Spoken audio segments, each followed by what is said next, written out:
할렐루야. 5월 21일 새벽 제단을 쌓음으로 하루를 시작하시는 모든 성도님들을 축복합니다. 먼저 기도하고 본문 말씀 제가 봉독하도록 하겠습니다. 기도하겠습니다. 하나님, 오늘 이 아침에 다시 한번 기도의 자리로 나옵니다. 말씀의 자리로 나옵니다. 이 자리에서 하나님의 그 한 말씀을 허락하셔 주셔서 오늘 하루를 주님의 말씀으로, 주님의 임재로, 주님의 능력으로, 주님의 생명으로 이겨낼 수 있도록 주여 이 시간 주님께서 주장하여 주시었고, 말씀 들을 때 말씀의 그 기품을 경험할 수 있도록 주여 성령님께서 저희의 심령을 주장하여 주시옵소서. 예수님의 이름으로 기도드렸습니다. 아멘. 오늘 말씀은요, 요한계시록 10장 1절부터 11절의 말씀입니다. 내가 또 보니 힘센 다른 천사가 구름을 입고 하늘에서 내려오는데 그 머리 위에 무지개가 있고 그 얼굴은 해 같고 그 발은 불기둥 같으며 그 손에 펴놓은 작은 두루마리를 들고 그 오른발은 바다를 밟고 왼발은 땅을 밟고 사자가 부르짖는 것 같이 큰 소리로 외치니 그가 외칠 때에 일곱 우레가 그 소리를 내어 말하더라. 일곱 우레가 말을 할 때에 내가 기록하려고 하다가 곧 들으니 하늘에서 소리가 나서 말하기를 일곱 우레가 말한 것을 임봉하고 기록하지 말라 하더라. 내가 본 바 바다와 땅을 밟고 서 있는 천사가 하늘을 향하여 오른손을 들고 세세토록 살아계시니 곧 하늘과 그 가운데에 있는 물건이며 땅과 그 가운데에 있는 물건이며 바다와 그 가운데에 있는 물건을 창조하신 이를 가르쳐 맹세하여 이르되 지체하지 아니하리니 일곱 천사가 소리는 내는 날 그의 나팔을 불려고 할 때에 하나님이 그의 종 선지자들에게 전하신 복음과 같이 하나님의 그 비밀이 이루어지리라 하더라.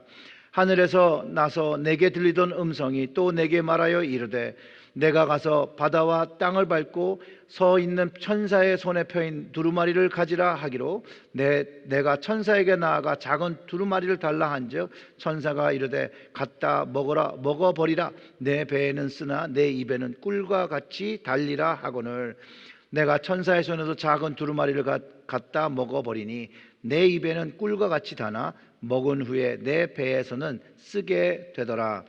그가 내게 말하기를 내가 많은 백성과 나라와 방언과 임금에게 다시 예언하여야 하리라 하더라. 아멘.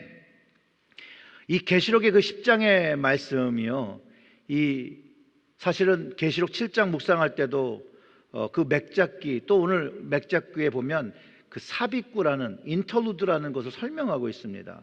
옛날에는 삽경이라고 불렀어요. 삽경, 인터루드. 이 계시와 계시 사이에 있어서 그 앞이던 뒤의 내용을 잘 연결해 줄 수 있는 그런 역할을 하는데 10장과 11장은 일곱 봉인과 일곱 나팔 심판의 시대에 교회가 성도가 해야 할 사명을 설명하는, 보충 설명하는 그런 장입니다. 이 삽입구, 삽경을 잘 이해할 수 있는 방법은 이렇게 이해하면 쉽습니다. 드라마를 보실 때 어떤 흐름과 흐름을 여기를 연결해 주기 위해서 뭐 회상이나 또 앞으로 다른 데서 일어났던 일들을 그 이야기와 이야기 흐름 속에 다른 이야기를 하나 넣음으로 인해서 이 앞뒤를 연결해 주는 것처럼 이 계시록의 말씀도 계시록 전체의 흐름을 잘 이해할 수 있도록 보충하기 위해서 이런 삽입구, 삽경이 7장, 10장, 11장 그리고 12장, 13장, 14장까지 계시록의 본 계시인 일곱 봉인과 일곱 나팔과 일곱 대접의 심판을 이해하기 위해서 중간 계시, 곧 보조 설명이라고 이해하면 이 계시록을 전체적으로 이해하는 데 더 도움이 되겠습니다. 그 10절, 7절의 말씀에도 일곱 천사가 소리를 내는 날 그의 나팔을 불려고 할 때에 하나님이 그 종 선지자들에게 전하신 복음과 같이 하나님의 그 비밀이 이루어지게 지리라 하더라 하면서 일곱 나팔 재앙의 시작과 그것에 대한 설명을 하고 있다는 거예요. 이 천사가 작은 두루마리를 가지고 요한을 통해서 교회에 전달하고 있고, 교회는 그 말씀을 가지고 그 말씀을 읽고 해야 되는 그 사명이 있다는 것을 알게 한다는 거예요. 그리고 이제 11장으로 넘어가게 되면 두 증인에 관한 이야기로 교회와 믿는 자의 사명이 하나님의 심판의 날에 무엇을 해야 되는지를 탁 콕 집어가지고 가르쳐주고 있다는 거예요. 오늘 기쁨의 언덕 그 제목이 교회의 사명이라고 하죠. 결국 하나님의 심판이 일곱 봉인과 일곱 나팔과 일곱 대접으로 일어날 때 교회, 즉 믿는 자들의 영적 공동체가 무엇을 해야 되는지를 명확하게 가르쳐주고 있어요. 10장을 통해서는 말씀 사역으로 심판을 이긴다라는 그 귀중한 가르침을 주고 있습니다. 즉 말씀을 먹고 말씀을 나누고 전해서 7년 대환란의 심판을 이기고 승리해서 궁극적으로 계시록 19장 7절과 9절의 말씀에서 말하는 어린 양의 혼인잔치에 참여하게 된다는 것이에요. 말씀을 먹고 신뢰하며 말씀으로 무장하고 그 하나님의 말씀으로 승리하는 것이 결국은 교회의 사명인 것, 그것을 가르쳐주는 것이죠. 그래서 7절부터 8절의 말씀을 읽어보면 이렇습니다. 우리가 즐거워하고 크게 기뻐하며 그에게 영광을 돌리세 어린 양의 혼인 기약이 이르렀고 그 아내가 자신을 준비하였으므로 그에게 빛나고 깨끗한 세마포 옷을 입도록 허락하셨으니 이 세마포 옷은 성도들의 옳은 행실이로다 하더라.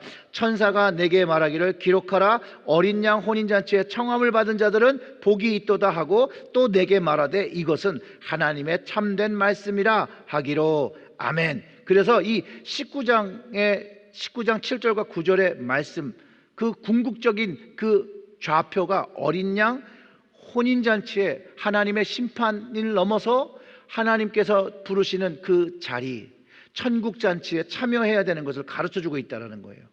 그러면서 오늘 10장에서 천사가 가지고 온 그 작은 두루마리를 사도 요한에게 주면서 이것이 계시고 이 계시의 말씀이 전해지고 그 전해진 말씀이 우리에게까지 전해졌다라는 것을 우리가 알게 된다는 거예요.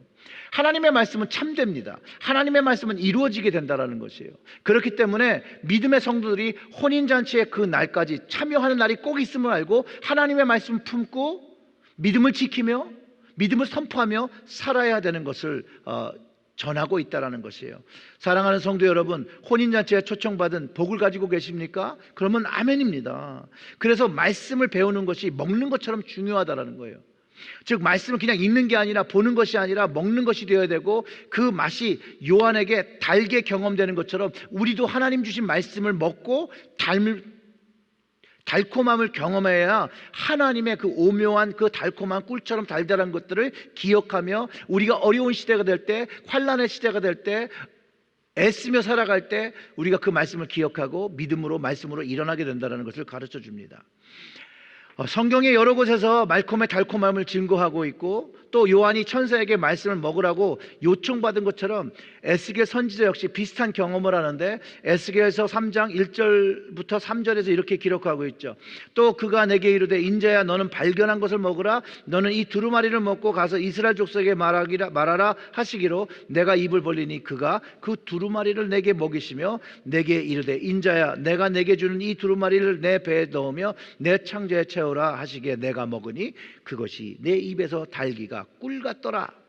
물론 여기에 좀 다른 점이 있지만 요한에게는 두루마리를 먹었던 천사가 이렇게 말하죠. 계시록 10장과 9장과 10절에서는 내가 천사에게 나가 작은 두루마리를 달라고 하는 거죠. 천사가 이들에 갖다 먹으라. 내 배에는 쓰나 내 입에는 꿀과 같이 달리라 하거늘 내가 천사의 손에서 작은 두루마리를 갖다 먹어 버리니 내 입에는 꿀과 같이 다나 먹은 후에 내 배에서는 쓰게 되더라.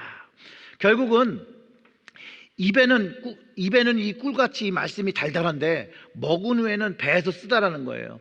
여기서 쓰다라는 그 말씀을 이해해야 되는데 교회를 가진 자의 사명, 믿는 자의 사명을 감당하기 위해서는 그 쓰다라는 그런 가혹함을 이기게 되고 쓰라림을 맞이하게 하고 어떻게 보면 비참함을 맞이하게도 된다는 그것.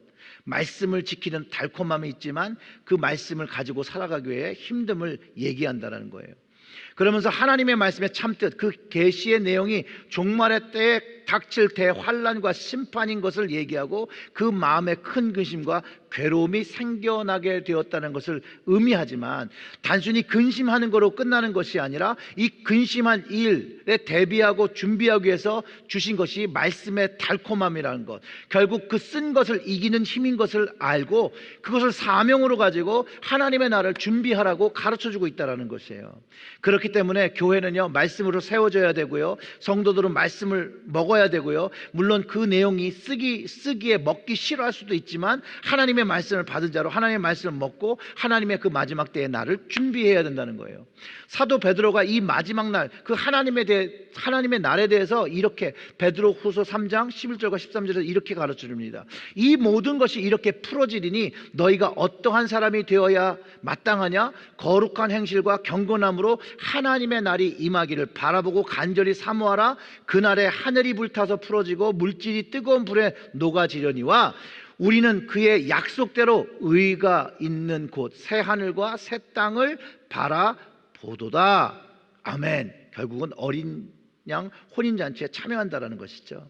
사랑하는 성도 여러분, 거룩한 행실과 경건함은요, 말씀을 먹고 전하는 사역에서 경험되는 것이에요. 말씀의 삶으로 하나님의 나를 간절히 사모해야 되는 것이기도 하고요, 그 말씀의 약속이 새하늘과 새 땅을 바라보며 인내하며 어린 양의 그 혼인잔치에 입성하게 되는 것이에요.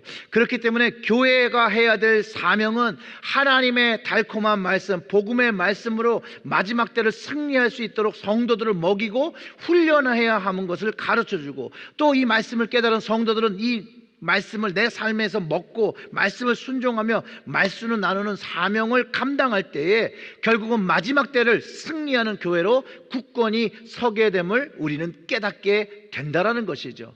사랑하는 성도 여러분, 말씀의 달콤함으로 인해서 세상에 쓴 것들, 하나님을 대적하는 것들, 그것들을 이기시는 말씀의 사람 되시기를 주님의 이름으로 축원합니다. 우리 다 같이 기도하겠습니다. 하나님, 오늘의 말씀이 감사합니다. 이 말씀을 주신 걸 마음에 품고 우리 교회의 사명, 그리스도인들의 사명을 잘 감당하며 말씀을 선포하고 가르치고 전하는 저희들 될 수 있도록, 하나님 오늘도 이 말씀 마음에 가지고 하늘을 바라보며 하늘을 소망하며 살아가는 저희들 될 수 있도록 역사하여 주시옵소서. 이 모든 말씀 우리 구주 예수님의 이름으로 기도드렸습니다. 아멘.